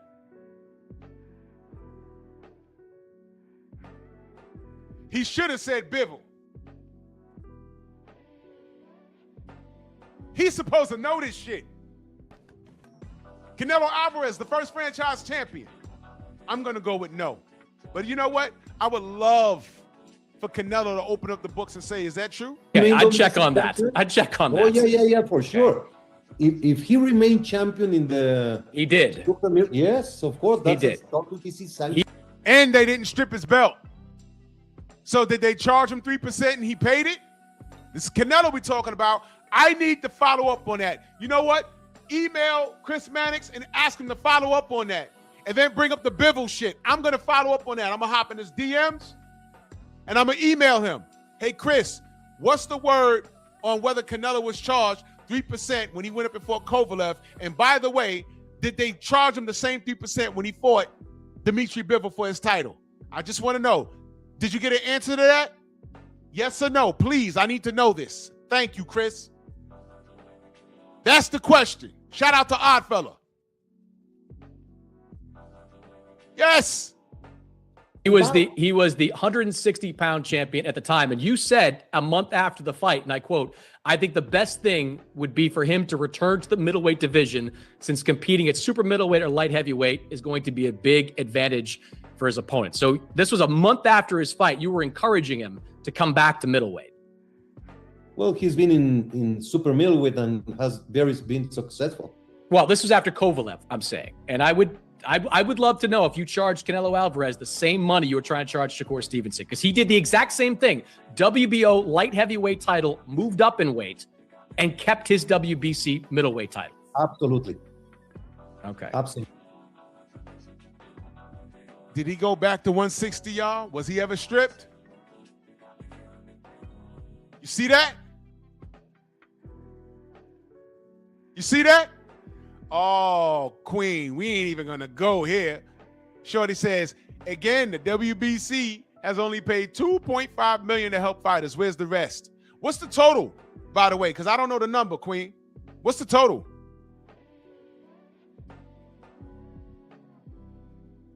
I know it's more than 2.5.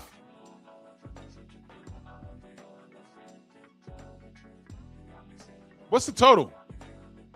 Eric Jordan, salute. Black Jericho. Well, Mauricio, I do appreciate you doing this. We're never going to see eye to eye on a lot of these things, but I appreciate the conversation. I think it's constructive to have these kinds of discussions, and I would be happy to attend a ratings, whatever you call it, ratings meeting, whatever ratings seminar, sometime in the future, just to see how all that works and weigh in on it in person. You know, you should also come to a WBC convention. Fuck that. That should be like in Asia somewhere. You gotta take like 40 planes to go. No. We meet You do them in the middle of no. You do them if you do them in like New York City. I'll go to it, Mauricio. I'm not going. See what I mean? I'm not going to Thailand or wherever you went. Did not jump, bro. That last time, I'm not going It's over there. It's the world of boxing. I know. Why do you have to go way down to fucking Thailand to manipulate some rankings, man? You would learn a lot. I bet. To see how we operate. He wants to bring him down to Thailand so he could put him in a room with some boy girls and video him and say, hey, that girl, that was not the girl, that was little boy. If you fuck with me, this video goes out. All meetings are in an open floor. When we talk about the ratings or the mandatories, any person can talk, go into the microphone and discuss and put his argument in front of everybody.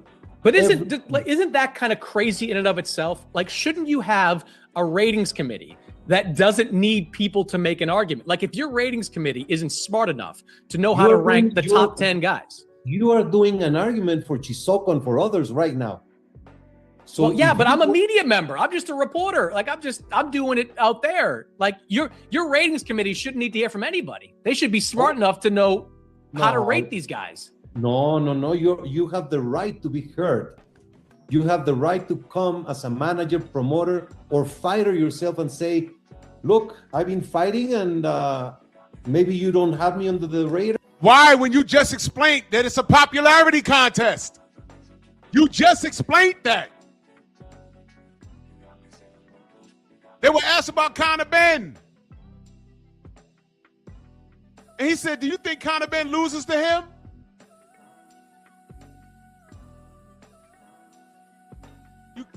My God. My name is this, and then everything is looked up. Open floor for everyone. But I mean, you would be learning a lot of things of what happens in the box. I think I learned everything that I needed to know, and it's just what I suspected. Boxing world, the boxing is worldwide. Boxing is Manny Pacquiao, Philippines, Inoue, Japan, Canelo, Mexico, Mbili, Canada, Fury, Usyk. It's a world. Did he mention an American fighter? Did he mention an American fighter? Did he mention an American fighter? Did he mention an American fighter? Did he mention an American fighter?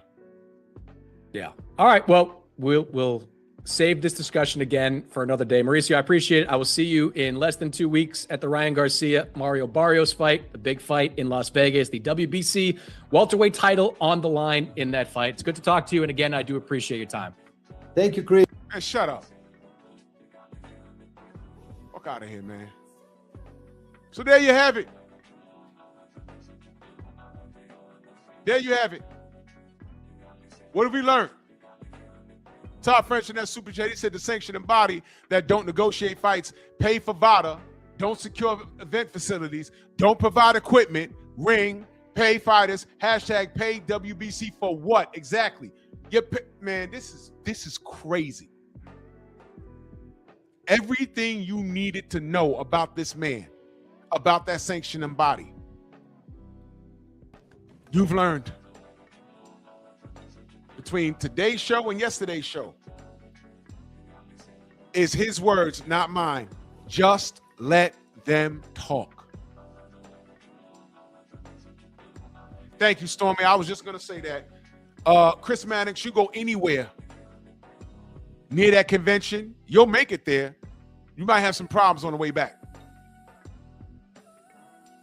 You might have some problems on the way back. Your plane might fall out the sky.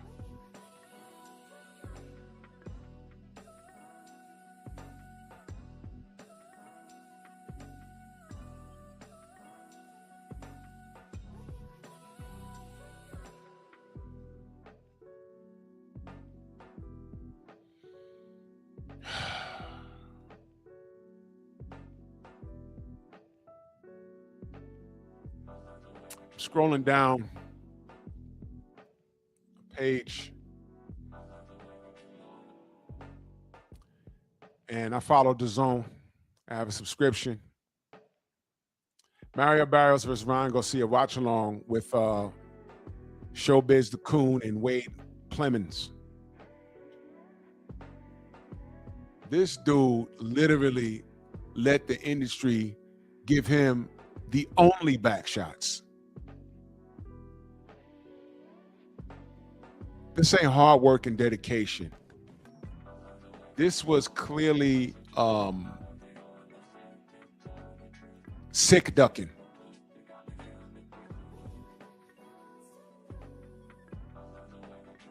And I can't stand y'all.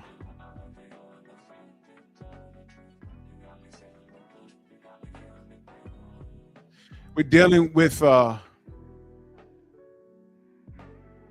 boxing is a dirtbag sport, and I wouldn't be who I am if I didn't talk about it. President here said that he basically said there's no racism in boxing. Can I ask y'all a question?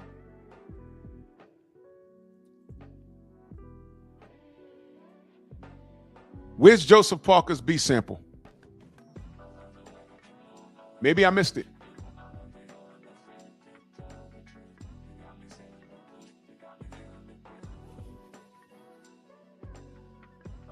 Anyone?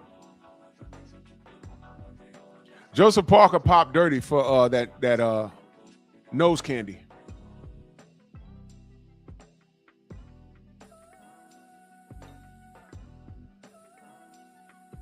Where that B sample at?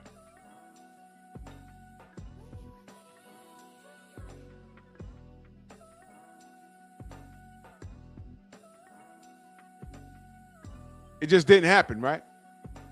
You know what's going to happen sometime this year? Joseph Parker's going to pop up. They're going to say, hey, man, it was worked out. It was a 0.0000000 point billionth of a gram, and, it's okay. Y'all do know that those hard drugs are also masking agents for other drugs. Y'all do know that, right? Now, let me say this about Joseph Parker. I'm not going to push this off as him having some sort of a substance abuse issue. I'm not. You know why? And he friends with Tyson Fury, who's a drug addict, who took a year off and faked a retirement because he didn't want to get tested for drugs. Because once you say you retired, they ain't gonna drug test you. Y'all know that, right? Okay, right. He also, him and his Samoan family, they were caught up in some fugazi activities, illegal activities. And they were all related to Joseph Parker. Now, he wasn't like arrested or nothing because, his people didn't snitch on him. But that shit was in the news. Those are his people.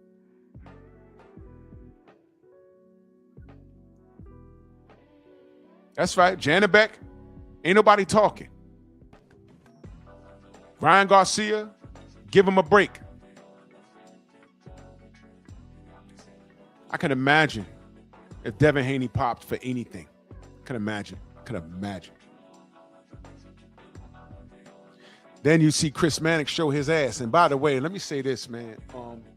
This morning, you know, I follow Ring on Instagram, and Malik Scott was sitting at the panel with that other black dude that don't know shit, and Max Kellerman. And they were talking about Tyson Fury and the cheating. They talking about what Deontay said in his last interview. And Malik was saying, yeah, that guy's a cheater, da-da-da-da-da. Here come Max. Yeah, well, you know, Deontay said that the suit was 50 pounds heavy. And the other black dude surprisingly said, no, that's not what he said. That's what a reporter put out. That's not what he said. So I go to the comments. And for the most part, the comments, they were on code. But then I saw, who was also on that panel, Mike Cappinger, talking about all these excuses. So he's in the chat. Someone says, yo, well, wasn't Fury's gloves checked? Mike Cappinger says, they were. You know what I did, right? I went in on them. How do you know? I know people that were on deck. Didn't see you. Someone told you? Who told you? Mauricio? He's a liar. I got video of the locker room. Mauricio was not there. Mauricio shows up to shake hands, tell the fighters to be safe, blessings, and he leaves. But then when I spoke to Mauricio on Fred's show, he told me that I witnessed both the gloves being put on. That's what he said. And I said, that's impossible. He did not. He's lying. How are you in both locker rooms? He lied. This man is a liar. And then I went on and asked him, I said, Mike, how many times have you even mentioned Daniel Kinahan? Deontay wasn't only fighting a cheating ass opponent across the ring. He was fighting a whole organized system against him. How dare you crackers brush that off? How dare you? And that's the racist part of it. Why does Billy Collins, every time you mention him, they go, oh, man, what happened to him was wrong, man. And they put up that picture of his eyes swollen to feel sorry for him. Oh. Billy Collins, oh. Panama Lewis, throw him out, oh. And guess what? Billy Collins was done a disservice. Yes. Yes, I agree. But when I talk about Deontay and he's fighting this dude that never had bone-crushing power and he has a dent in the side of his head and the doctor said, no, man, that was a foreign object. That was not no punch. This isn't new shit.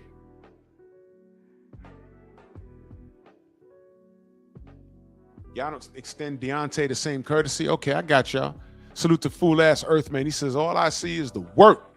Drew Titan fam. Salute to you, brother. You fool-ass Earthman. Salute. I got y'all tomorrow. Y'all want to see what I'm doing tomorrow? Simeon Saturdays. This is very important. Y'all want to see what I'm doing tomorrow? Okay. This is my live stream tomorrow. And don't ruin it because I'm going to put this up and I'm expecting a bunch of unfamiliars that don't know about my content. In fact, I want them to come over here and label me a hater and a racist. And I want that tomorrow. Based off of what I said last. I want them to come over here and argue with me. Because I have questions. Here's what I'm doing tomorrow.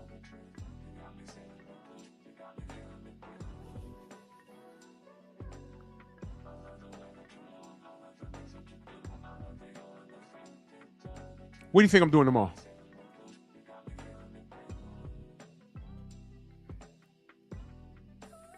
What do you think I'm doing tomorrow? What do you think? What do you think? What do you think? What do you think I'm doing tomorrow? What do you think I'm doing tomorrow? What do you think I'm doing tomorrow?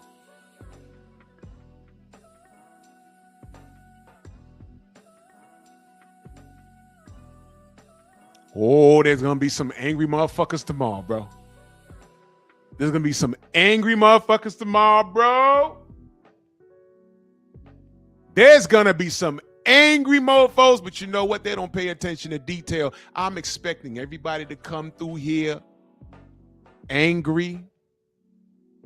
I'm going to drop the link, and I want a bunch of unfamiliars coming here cussing and screaming and speaking their native tongue. I'm going to let them get it all off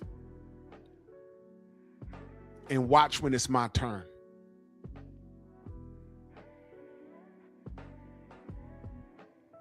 Because I'm going to lead with one question. Is there cheating in boxing? Is there cheating in boxing? Yes or no? Yeah. Yeah. Yes, okay.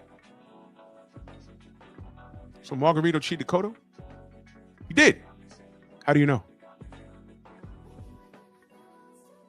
They're going to bring up Shane Mosley. Shane Mosley caught him. Cotto didn't catch him. So you can't take that to court, right? Now, we all know what we saw, and we could put two and two together. Like, I'm pretty much sure Manny Pacquiao was juicing. You'd be pretty sure that Margarito was goofing around with his hand wraps. We had Kermit Cintron on here, said, nah, that man cheated me. And not one time did they say it was their responsibility to check Margarito's gloves. Not one time did anyone say that. There was sympathy, and there was redemption when Cotto beat him on a fair playing field. Why doesn't Deontay Wilder get extended that same courtesy?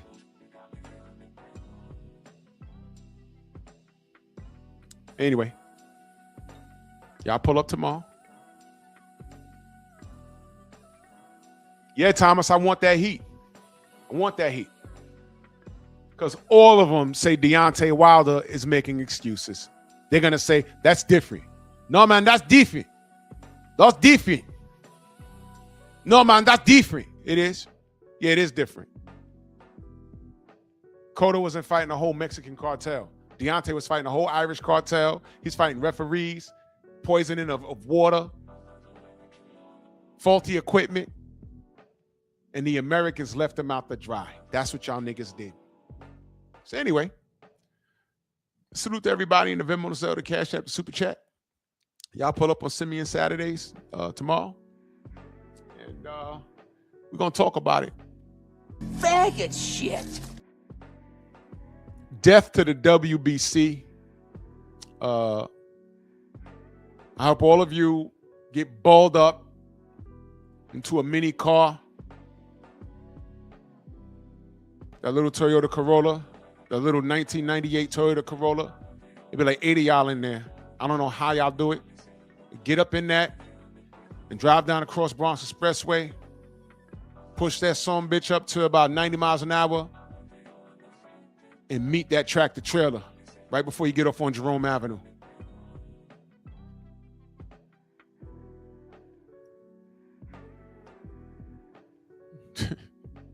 And I mean that. Shout out to Zuffa. Bronx on deck. Move! Why are you gay? Who says I'm gay? You are gay. Faggot shit.